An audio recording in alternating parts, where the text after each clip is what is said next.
Welcome lore enthusiasts to a look into the Japanese of the game. There has been a lack of Japanese translation thus far, so we hope ours will answer some of the long debated Dark Souls questions in one fell swoop. Let's get into it. The world was not unformed. Hearing the world was unformed in the introduction perplexed us when we first watched it. The world of the introduction is certainly formed. It has solid stone, trees, and dragons. Dull and monochrome it may be, but unformed it is not. The Japanese term for this is literally translated as not distinguished or not divided. This makes far more sense, as we know fire brings disparity. Further on in the introduction, the Japanese reveals Dark Souls 1's primacy. Currently, everyone in the Dark Souls community is speculating about cycles, whether Dark Souls 1 comes first, or whether it is more like a point on a circle. In the English version of the game, there is a line, but then there was fire. The Japanese is rather more detailed, however. It translates literally as, but then in time there was fire for the first time. This succinctly implies that there has not been fire or the division of fire ever before, and that time does not cycle perpetually round to this moment. Whether the makers of the game change the lore and ignore this little piece of nuance is up to them, but it's interesting to see that the coming of fire was really a prime moving moment in the original plotline. When the lords find their souls, the verb forms are successive. This implies the pygmy found his soul after the others found theirs. This is as we thought. Watch our timeline video for the importance of this. There is further proof that our idea that the pygmy found the Dark Soul later was correct in the Seath dialogue. Seath explicitly states, "So, I will tell you the truth openly. Once, at the beginning of fire, the ancestor of your people found a fourth soul after the ancient lords, the soul of dark.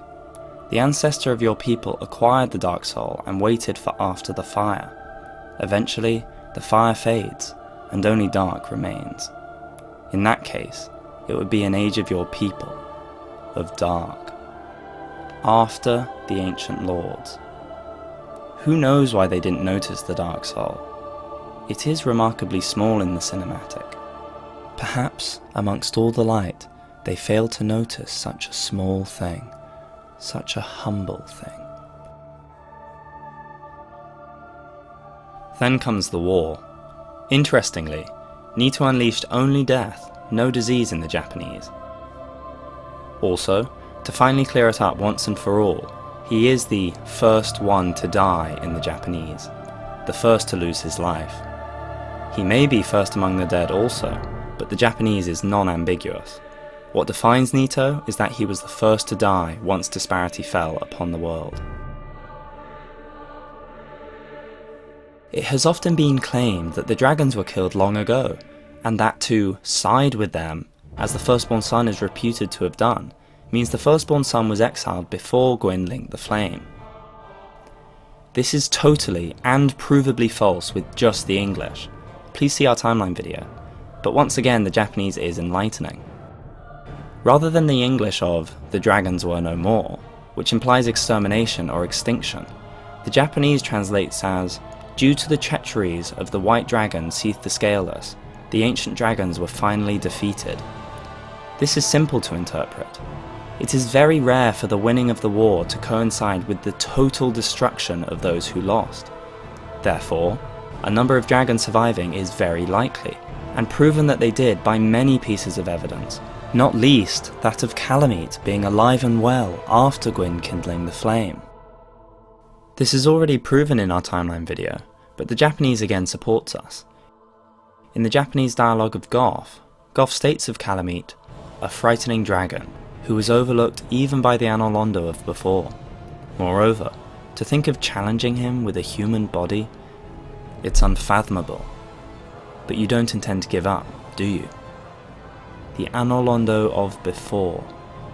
Anor Londo is now deserted, and Gwyn is dead, or at the very least, ashes. In another piece of dialogue, this is again hammered home. Translated from Japanese, he states, You hunted Calamite? Did you? Splendid.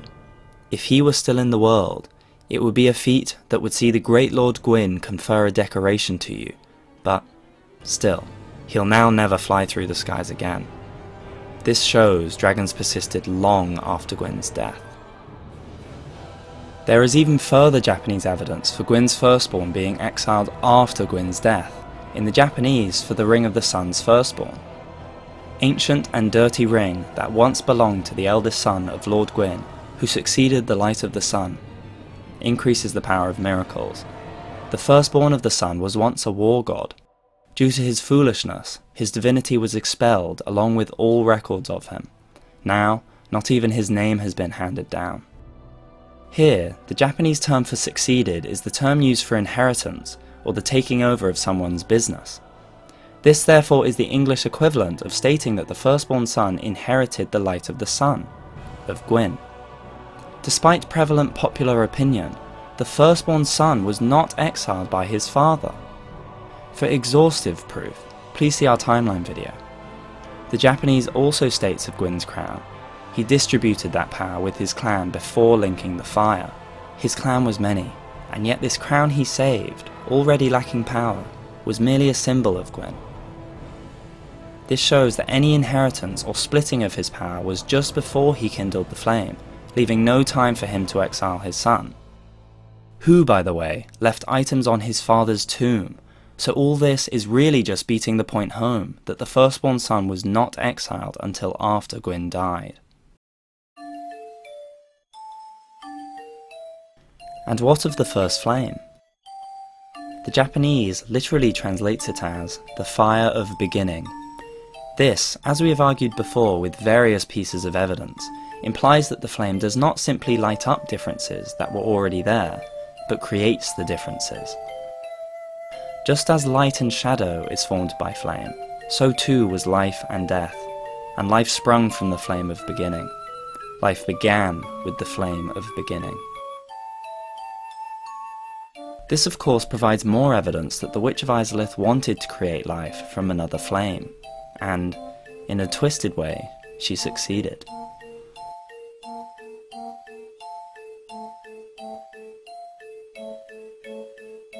Continuing on the topic of Izalith, we have further support for our views on demons, which, if you are interested in, or feel they seem far-fetched, please watch the original video here. The Japanese translations reveal that the witch did not attempt to recreate or copy the first flame, but instead create another fire of beginning. Of course, the English never stated that she attempted to recreate or copy. It is bad interpretation of lore, propagated early by other lore videos with no evidential backing. One interesting point, the half-dragon butts in Izalith may not be a mistake. In Japanese, their name is that which fails to become. This implies that they almost were formed, perhaps out of the mess of the first flame the witch created. The ancient dragons in the Japanese are called ancient and everlasting, but not together. It is possible that therefore not all ancient dragons are immortal. Perhaps some were born with the first flame as non-immortal beings, and some of these newly birthed dragons were born malformed from the chaos flame. This is just speculation, but the fact remains that the lower half of the dragons are not some bizarre accident from the game developers. And what is a crag spider called in Japanese? A person of chaos, literally a chaotic sick person. This once again lends credence to our theory that demons are a product, often, of a person or animal combined with a chaos parasite. Now, onto current live dragons and half-dragons. Seath, with his talons everywhere. What does the Japanese have to say about him? First of all, he is not the grandfather or even the father of sorcery. No, more explicitly, he is the founder of sorcery. Also, he is called Seath the Scaleless White Dragon, and Priscilla is called, in the Japanese translation of her soul, the White Half-Dragon that is an illegitimate child and enemy of life. The shared whiteness is interesting.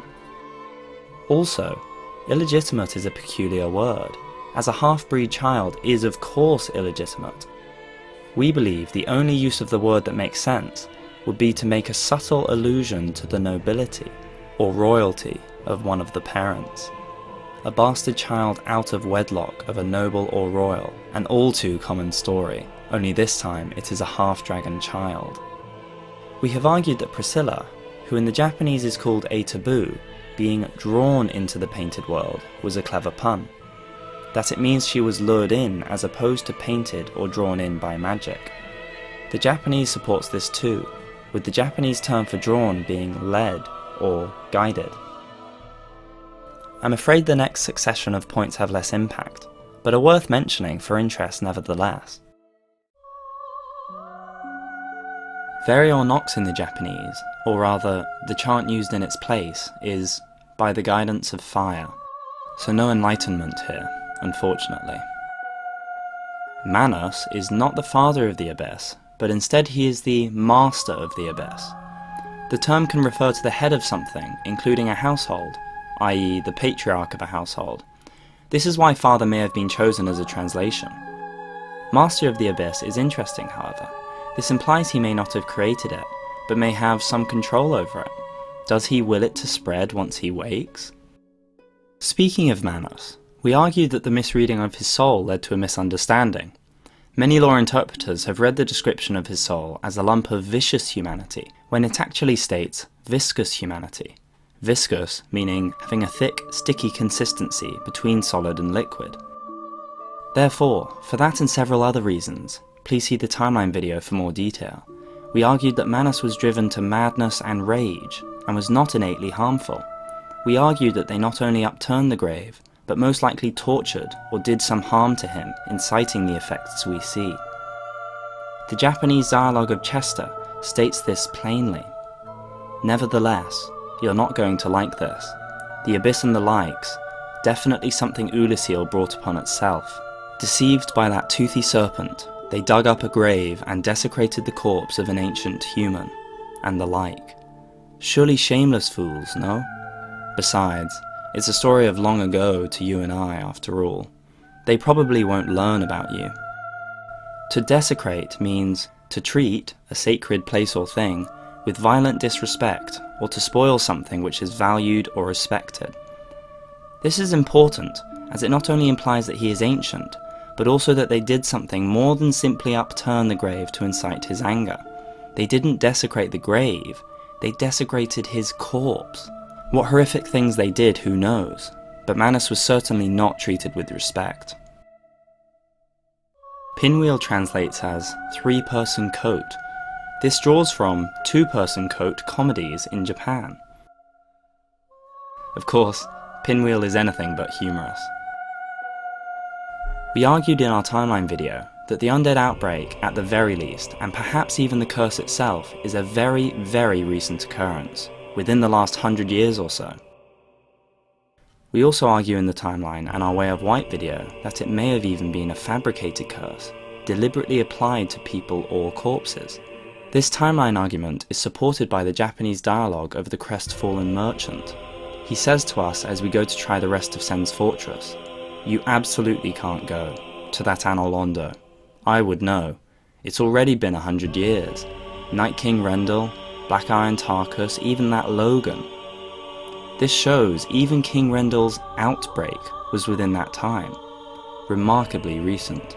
This shows that once again, Sen's fortress is recycled, likely from a training ground, that the age-old myth is a fabricated lie, and that we have been conned from the beginning. The giant enemy in Sen's fortress is called Giant Slave in the Japanese version. This very explicitly shows the prejudice or abuse of giants that is hinted at several times in the English. The Pisaka, which in English likely refers to the Hindu monsters of flesh-eating demons, in the Japanese are called Scylla. This is interesting, as in Greek mythology, Scylla was a beautiful nymph until she was transformed into a tentacle monster. Lautrec in the Japanese is referred to as the Night of the Goddess. Gwyndolin, instead of swathed in dark, says, "Impious one born in dark, upon you an eternal curse." This could mean our base state is within dark, if that is where or how we are born. Gwyndolin also is referred to as literally the Son of the Shadows. This is different to the Dark Sun we find in English. The kanji for shadow had a connotation of background and behind the scenes, or otherwise unseen in private. The same kanji can also be read as hoto instead of kage, meaning female genitals. These imply, of course, his gender confusion, but also how he leads a secretive life, not only now, but when the light and sun was present, and how he is the son of the shadows. We argued that Vamos may be connected to royalty in our timeline video, and ancient royalty too. We believe he is very old. The Japanese is slightly more detailed than the English for the royal helm. Vamos's helm states that it's thought to be a thing of ancient royalty, but Vamos, who knows that already, won't stir. Its origin isn't clear. Symbol of avarice in the Japanese translates as, it's said to be a brand imposed on a certain clan that was punished for the sin of avarice, despite being ancient gods. This is fascinating. Are these gods the mimics themselves? Is their coin-grabbing ways evidence of this? Or were they rebels, holding occult weapons, a lightning spear, and so on? Smoth's Great Hammer translates as, Great Hammer born from the soul of Smoth, the executioner who protects the cathedral in the abandoned Anor Londo. Smoth enjoyed executing and pulverized the flesh and bone of his victims. The kanji of flesh and bone, taken together, is like our flesh and blood idiom. It implies family. This could mean that Smoth also sought out and executed the family of his victims. Such was his love of slaughter. Velka is referred to in the Japanese not as a rogue deity, but as a heretical deity. This is very interesting, as it not only has rogue connotations, but also that of religion, or of action against gods. This gives the sense that she was more than a wild card, but someone who may have acted against the gods.